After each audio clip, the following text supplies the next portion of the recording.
হাজিগঞ্জের দিকে একটু এবার চা তোকে আল্লাহ দোহাই লাগে। এই দেখ পরিস্থিতিটা দেখ, মা বাপ শূন্য, হাজিগঞ্জ বাজার রে গার্জিয়ান শূন্য। আসসালামু আলাইকুম রহমতুল্লাহ। এ হচ্ছে হাজিগঞ্জ বাজারের পরিস্থিতি। একদম মিঠানিয়া পোলের থেকে শুরু করে পুরাটা পথ আপনার হচ্ছে এরকম জ্যাম।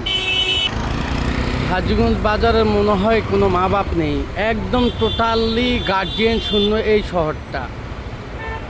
দেখেন পরিস্থিতিটা, দেখেন মানুষের ভোগান্তি, দেখেন এই সমস্ত জ্যামজটের কারণে হাজিগঞ্জ বাজারে ব্যবসায়িকদের যে একটি ভয়ানক পরিস্থিতি হচ্ছে, যে টোটালি ক্রেতা শূন্য হাজিগঞ্জ বাজার। মানুষ ভোগান্তির কারণে আসবে কিভাবে এই বাজারে?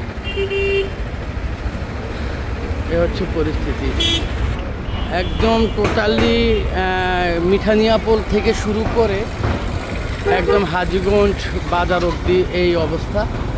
আমার মনে হয় যে টোটালি এই হাজিগঞ্জের মধ্যে কোনো প্রশাসনিক কিংবা আপনার হচ্ছে টোটালি কোনো গার্জিয়ানবিহীন এই হাজিগঞ্জ বাজার নেই। টোটালি আপনার হচ্ছে তৎপরতা, কোনো দেখা সাক্ষাৎ দেখার লোকও নেই।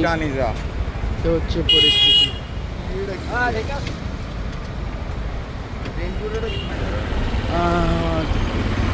আসলে আমরা হাজিগঞ্জের জনগণ চাই এই দুর্ভোগ থেকে রক্ষা পেতে চাই। দয়া করে হাজিগঞ্জের প্রশাসনিক বা আপনার হচ্ছে যারাই এখন কর্মরত আছেন তারা এই বিষয়গুলো একটু লক্ষ্য করেন। হাজিগঞ্জের পরিস্থিতি দিন দিন ভয়ানকের দিকে যাচ্ছে। এভাবে চলতে থাকলে এই বাণিজ্যিক শহর হাজিগঞ্জ একদিন বিলীন হয়ে যাবে।